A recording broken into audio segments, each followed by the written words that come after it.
Hai, halo, Assalamualaikum warahmatullahi wabarakatuh. Ketemu lagi bersama saya Manda, si dosen cilik. Wah, udah lama banget ya saya nggak upload video e-learning. Karena pada saat ini kita kondisinya segala sesuatu kudu online, maka sudah seharusnya saya meneruskan materi-materi e-learning saya di channel ini. Oke, kali ini saya akan bawakan materi mengenai metode penelitian, tapi sebelumnya saya mau ingatkan buat jangan lupa subscribe dan like videonya. Let's get started! Manusia itu emang makhluk yang mempunyai rasa keingintahuan yang besar kan ya. Nah, hal tersebutlah yang mendorong manusia itu buat melakukan berbagai macam perkembangan dan perubahan. Salah satu cara yang dilakukan untuk mewujudkan menjawab rasa keingintahuan itu adalah dengan mengadakan penelitian. Nah, beda loh penelitian yang dilakukan oleh orang awam sama penelitian yang dilakukan oleh ilmuwan. Bedanya apa? Jadi seorang ilmuwan itu mengedepankan objektivitas pada materi yang diteliti. Sedangkan kalau penelitian yang dilakukan oleh orang awam itu kebanyakannya atau cenderung mengedepankan pandangan subjektif, sehingga yang dianggap benar itu adalah pandangan yang dianggap masuk akal oleh sebagian orang gitu ya. Oke, nah terus penelitian itu apa sih gitu ya?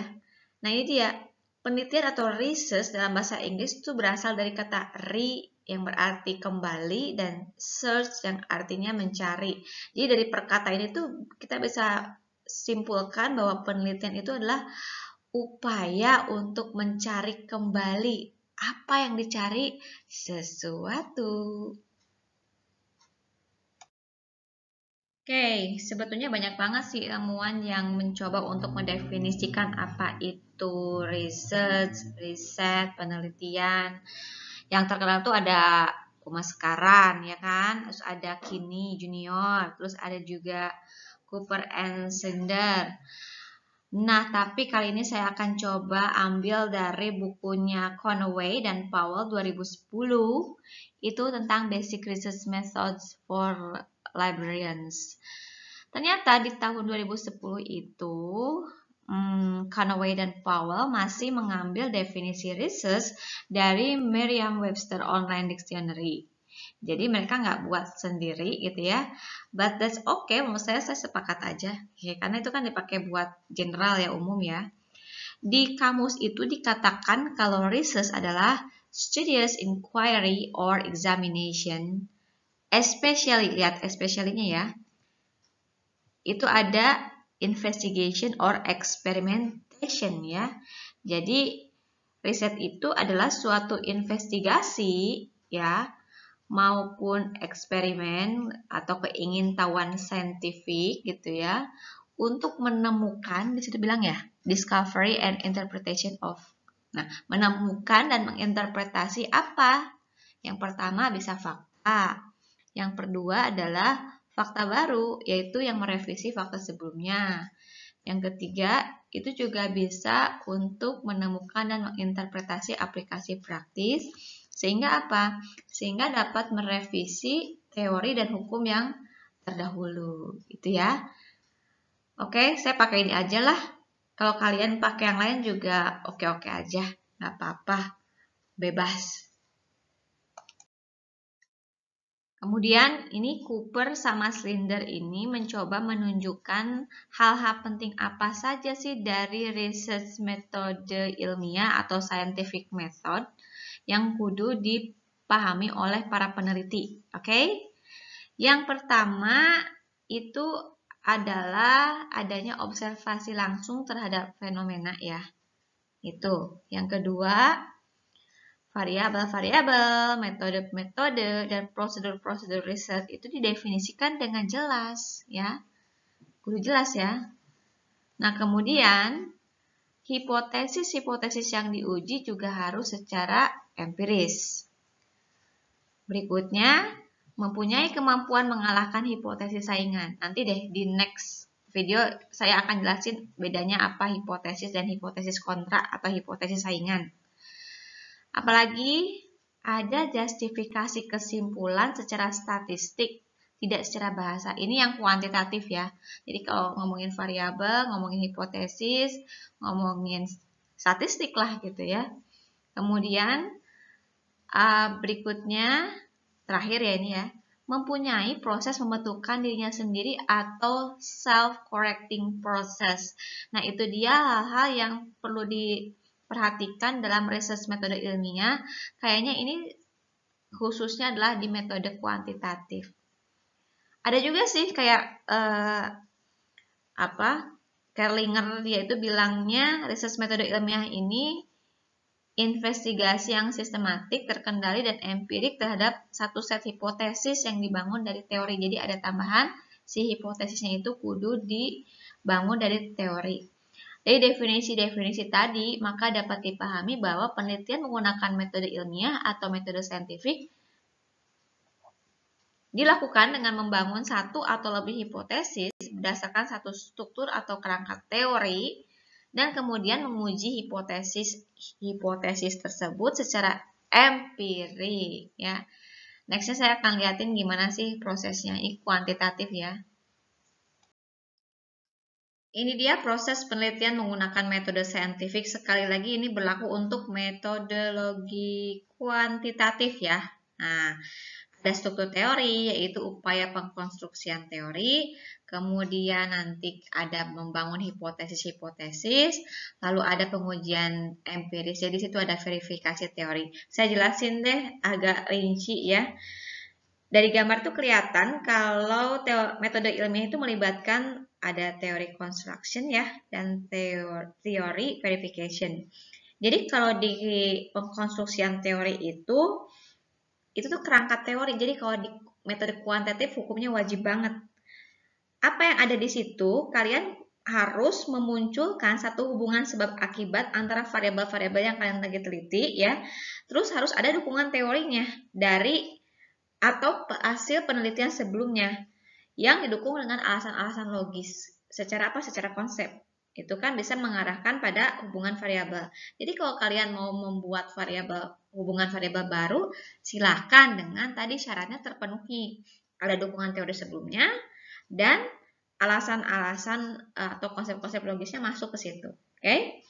Nah, dari struktur teori itu kemudian bisa dikembangkan tuh hipotesis-hipotesis yang relevan dengan teorinya. Yang kemudian si hipotesis inilah yang akan diuji secara empirik ya. Jadi di situ ada yang namanya verifikasi teori. Oke, apa yang diverifikasi tadi itu ya? Verifikasi lewat pengujian hipotesis secara empirik. Jadi secara empirik itu menggunakan fakta yang objektif, jadi harus objektif. Kemudian juga kudu hati-hati memperolehnya kayak gimana. Benar-benar terjadi atau fakta, terus tidak bergantung dari kepercayaan dan nilai. Itu tuh yang memang agak susah banget ya, dan memang harus dilatih gitu. Karena apa? Karena memang harus bebas nilai atau sebutnya tuh value free. Si peneliti itu nggak boleh yang namanya menggantungkan kepercayaannya, tapi harus pada fakta yang ditunjukkan secara empirik. Gitu loh, yang latihan yang memang benar-benar kudu serius, karena memang selama ini juga agak-agak sulit ya ketika misalnya contoh kita udah yakin hasilnya A gitu, ternyata faktanya B. Kadang-kadang kita meragukan si fakta gitu, apakah benar ya secara saya salah gitu ya, atau apa yang salah karena kok kayaknya gitu yang benar tuh A. Nah itu dia yang memang latihan mental ya dari seorang peneliti, bukan hanya dia itu bisa mengikuti proses penelitian, tetapi bisa nggak dia mengindahkan si kepercayaannya itu dan kembali pada fakta empirisnya itu. Begitu teman-teman.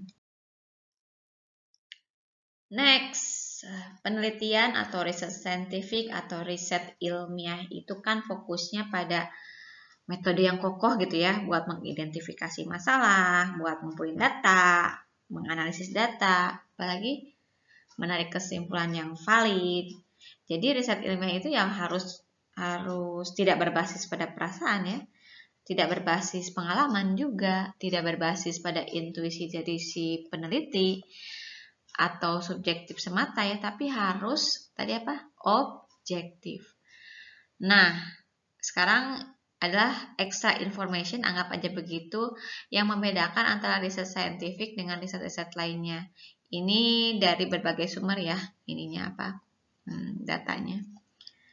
Yang pertama adalah riset saintifik itu harus bertujuan atau istilahnya berketujuan, entahlah ya, asal kata dari purposiveness gitu, oke? Jadi kalau nggak punya tujuan ya keliru gitu ya. Berikutnya itu adalah kokoh. Nah, makanya tadi kan dibilang kerangkanya harus jelas, teori-teorinya itu berdasarkan penelitian terdahulu nggak, alasan-alasannya itu logis nggak gitu ya. Jadi memang harus hati-hati, istilahnya itu riset itu harus prudent ya, tingkat akurasinya kudu tinggi. Nah, kemudian ya tadi itu ya kalau teorinya nggak bagus, lebih baik hindari ya, karena kan namanya juga empirik, harus berbasis teori sebelumnya. Oke? Apalagi itu ujibilitas atau testability. Buat menunjukkan kalau riset saintifik itu dapat menguji hipotesis-hipotesis dengan pengujian statistik yang menggunakan data yang dikumpulkan ya. Jadi perlu atau bisa diuji ya. Kemudian berikutnya adalah replikabilitas, yaitu riset saintifik harus dapat diulang dengan menggunakan data yang lain. Jadi itulah kalau misalnya kalian menguji tahun 2010. Nah, ketika tahun 2011 mau diuji lagi itu perlu ya mampu untuk dilakukan dengan data yang lain. Jadi data kan 2010 dengan 2011 beda ya. Nah, metodenya sama, itu bisa nggak direplikasi. Kemudian apalagi ketepatan dan keyakinan. Ini menunjukkan kalau tidak ada riset yang sempurna, benar nggak? Dan tidak ada riset yang tepat betul gitu ya. Kemudian bebas salah gitu ya. Jadi kesalahan pengukuran data dan bias yang lainnya itu dapat menyebabkan ketepatan riset menurun.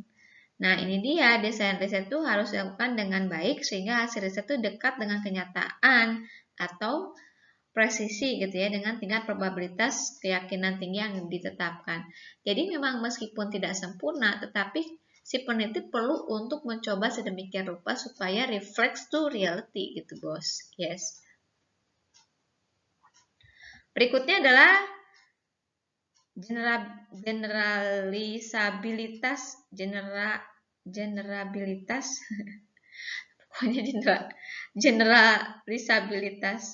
Nah, riset saintifik ini itu perlu untuk diuji ulang dan konsisten dengan waktu, objek, dan situasi yang beda. Ya, itu dari riset saintifik atau kuantitatif, yang kuantitatif yes. Jadi fungsinya untuk generabilitas. Terakhir itu nggak terakhir ya, masih ada objektivitas. Menunjukkan kalau riset saintifik itu perlu memberikan hasil atau konklusi yang objektif yang tidak dipengaruhi oleh faktor subjektif si peneliti yang tadi saya bilang, itu harus value free, yes. Nah, ini yang terakhir beneran. Ini sederhana nih. Jadi kalau bikin model tuh meskipun seribet apapun, peneliti yang baik itu mampu menyederhanakan gitu ya. Jadi kalau makin kalian membuat model yang beribet-beribet, nggak perlu dipertanyakan gitu. Bener nggak sih itu? Paham nggak sih gitu? Oke, jadi meskipun memang jelimet yang mau kalian teliti, usahakan itu perlu untuk bisa dijelaskan secara mudah. Paham ya? Berikutnya, riset metode ilmiah itu kan riset yang terstruktur dan Perlu berarti ya langkah-langkah yang jelas dan sistematis, benar nggak? Nah, sekarang saya coba untuk jelaskan secara rinci gitu ya.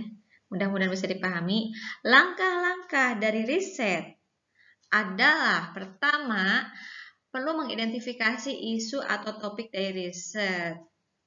Itu biasanya muncul di bab 1. Bab 1 ya. Kemudian apalagi jualah ide atau isu tersebut dengan cara justifikasi kalau ide kalian itu tuh penting, atau urgent nih dilakuin sekarang. Kemudian menarik nih gitu ya. Nah, contoh aja nih, kayak riset-riset saat ini yang bisa dijual bukan kita memanfaatkan ya, tapi ini emang blessing in disguise juga. Kalau ide-ide tentang corona itu memang jadi sorotan dan memang akan sangat mudah untuk lebih diterima ya, karena lagi happening banget gitu. Ini kan urgent, kemudian apa tadi? Penting gitu ya, dan menarik juga untuk dikaji gitu. Ini juga muncul di bab 1 ya. Jadi di bab 1 itu pertama identifikasi isu, yang kedua jual ide tadi juga di bab 1. Berikutnya adalah menentukan tujuan dan kontribusi dari riset. Ini ada di bab 1 juga ya. Setelah kalian buat pendahuluan, berikutnya kan kalian bilang ada rumusan masalah, benar nggak?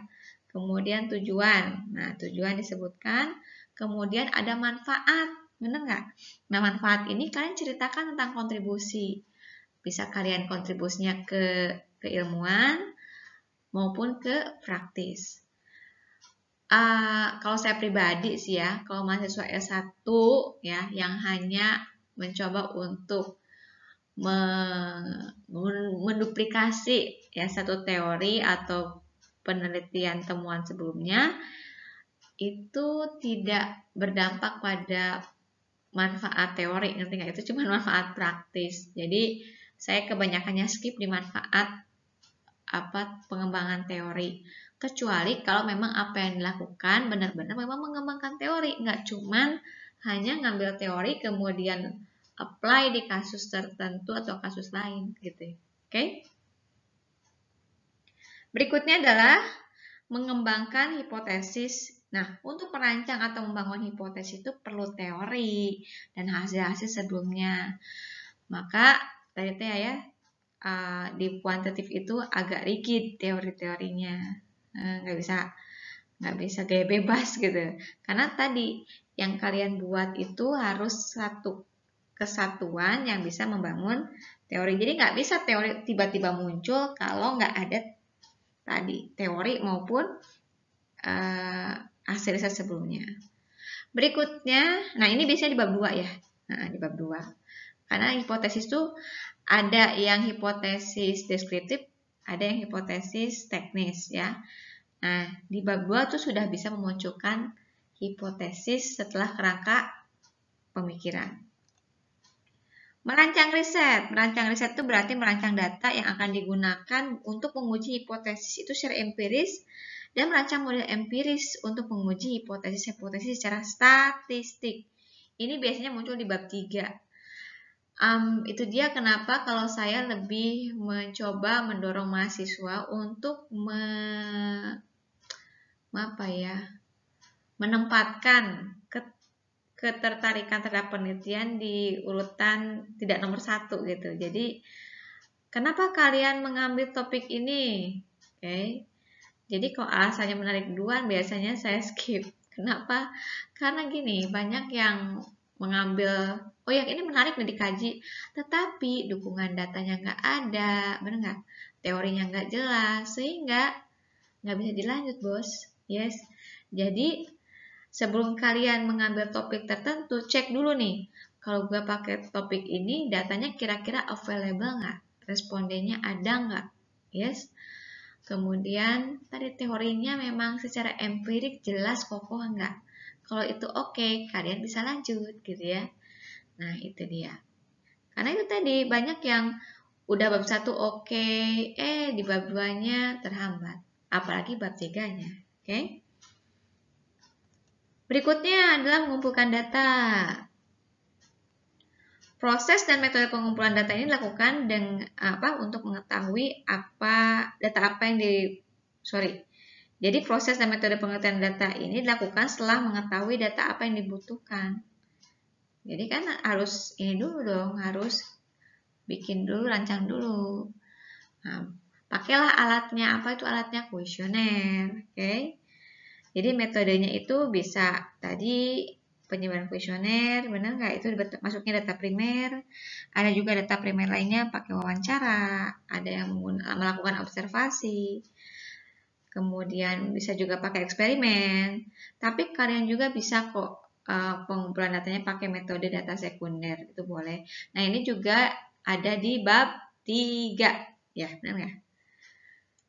Berikutnya adalah menganalisis data atau menguji hipotesis. Ini adanya di bab 4. Oke, kemudian membuat ringkasan, mengevaluasi juga, kemudian lakukan diskusi dari hasil pengujian serta menyimpulkan hasilnya. Ini ada di bab 5. Dan ingat ya, kesimpulan itu kudu menjawab tujuan. Jadi jangan kesimpulan-kesimpulan tujuannya beda cerita ya. Jadi cek apakah kesimpulan kalian sudah menjawab tujuan atau tidak. Berikutnya, menunjukkan keterbatasan dan halangan-halangan riset. Jadi penelitian yang baik itu susah ya, sempurna ya. Karena kan semua buatan manusia ya, pasti ada kelemahan-kelemahannya. Dan penelitian baik itu yang mengemukakan apa kelemahan dia. Jadi selain kontribusi dia atau original contribution-nya, dia juga mampu menuliskan keterbatasan penelitiannya. Itu biasanya juga dilakukan di bab 5. Jadi setelah kesimpulan ada saran. Nah, saran itu berarti ungkapkan juga di situ ada limitation, sehingga apa yang perlu di-improve pada penelitian berikutnya. Nah, ini kaitannya sama ini juga nih. Mengusulkan perbaikan riset berikutnya. Ini juga ada di saran ya. Oke, itu secara umum ya langkah-langkah riset ilmiah pada kuantitatif loh ya. Nah, kalau saya sendiri ya pribadi itu biasanya untuk menghindari adanya buang waktu gitu ya. Pada penelitian kuantitatif saya biasanya mengedepankan setelah saya ini ya menentukan topik apa yang mau saya kerjakan, saya mulai dari bab 2 dulu ya. Kemudian itu tidak, karena kan perlu kekokohan. Jadi di kuantitatif itu kokoh itu udah number one banget lah. Nah, setelah itu saya coba untuk cari tahu di bab 3-nya apakah ini datanya tadi ya tersedia dan sebagainya, riset desain dulu kuesionernya dan sebagainya. Karena kalau udah kerangkanya oke, hipotesisnya oke, kita sudah bisa bikin kuesioner ya. Nah, baru setelah itu saya bab 1. Sebenarnya ya berbarengan juga nggak apa-apa, cuman ini untuk efektivitas waktu. Jadi di bab 1 saya cuma bikin poin-poin dulu aja yang nanti saya akan kembangkan. Tapi yang saya coba untuk lakukan pertama adalah bab 2, bab 3, baru bab 1 gitu loh. Itu sekedar tips aja ya. Nah, sebetulnya ini sistematika riset ilmiah itu memang unik ya. Maksudnya setiap kampus silahkan saja punya gaya sendiri-sendiri. Biasanya umumnya itu ada 5 bab kan ya dalam tugas akhir. Tetapi kalau tidak seperti itu pun tidak apa-apa.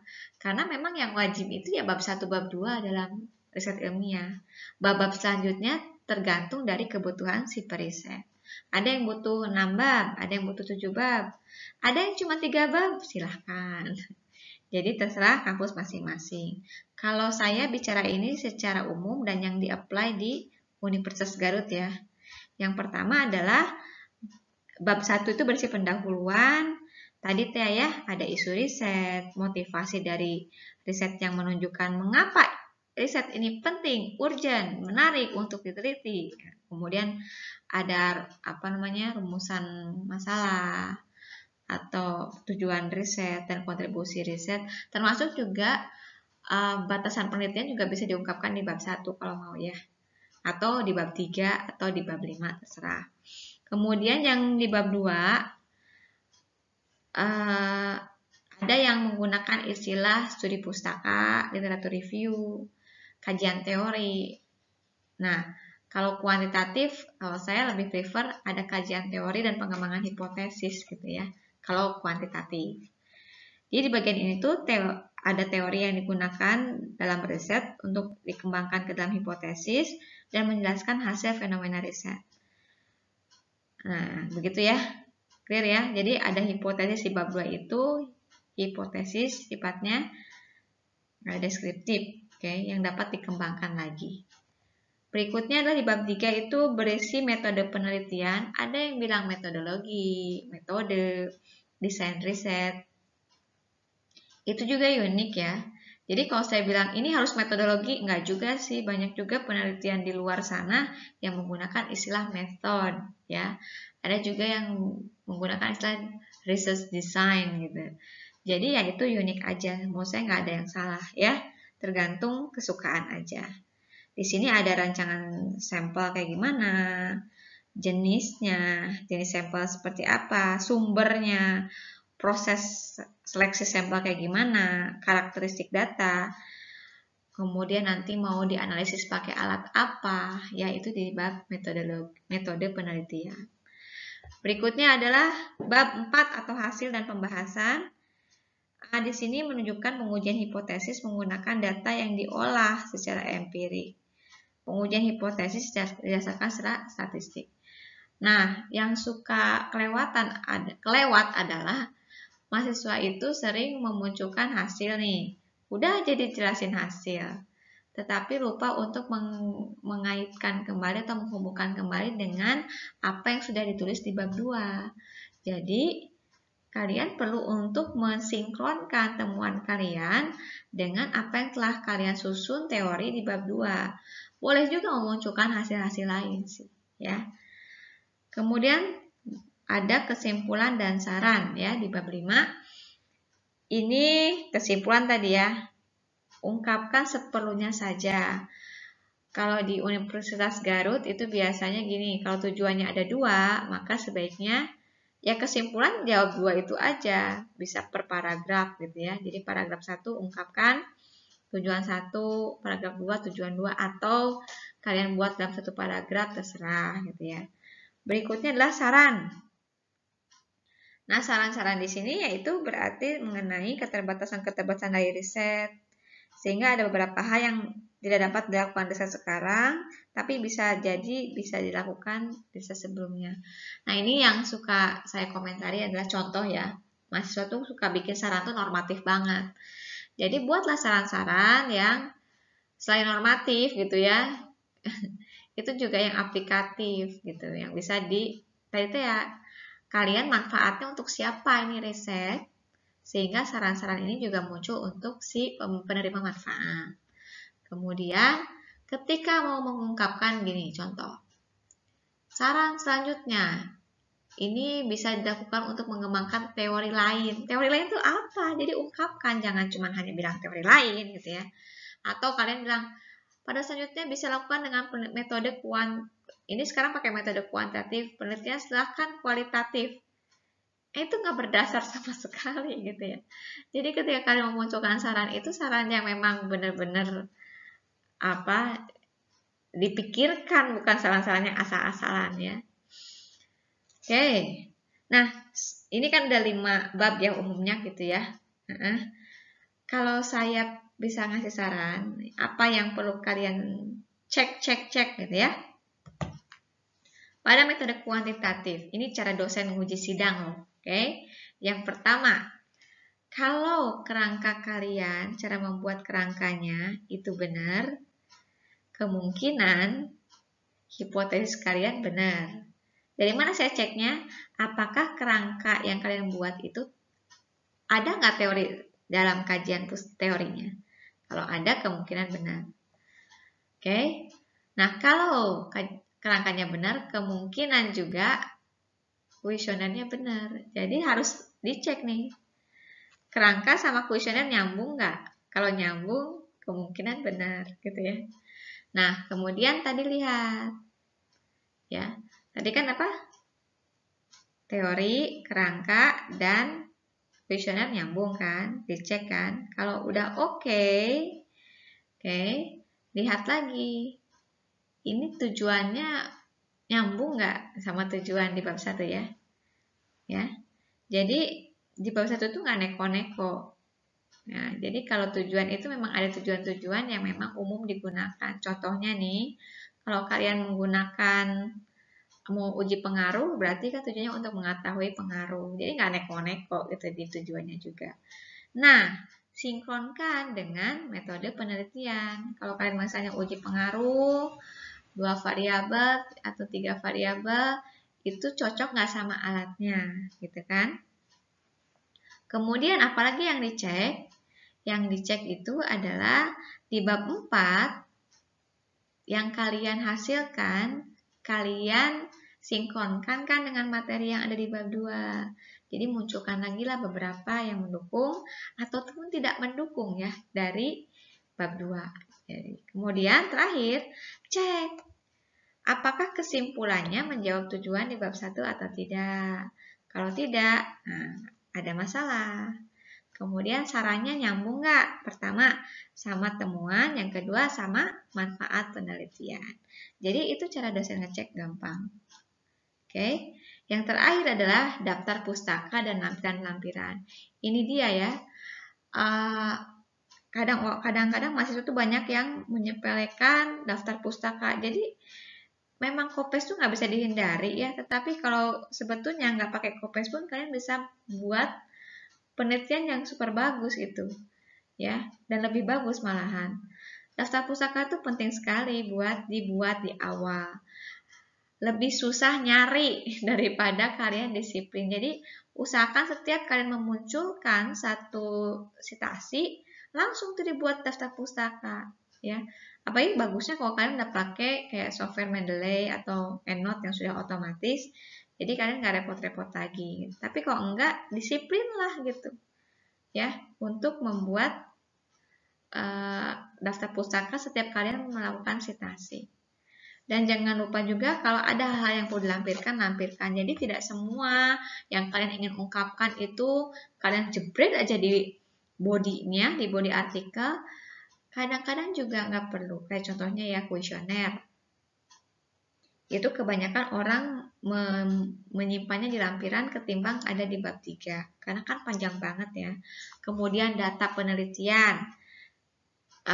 Hasil kuesioner itu juga nggak perlu kalian buat di bab 4. Kalian simpanlah di lampiran kalau dibutuhkan juga.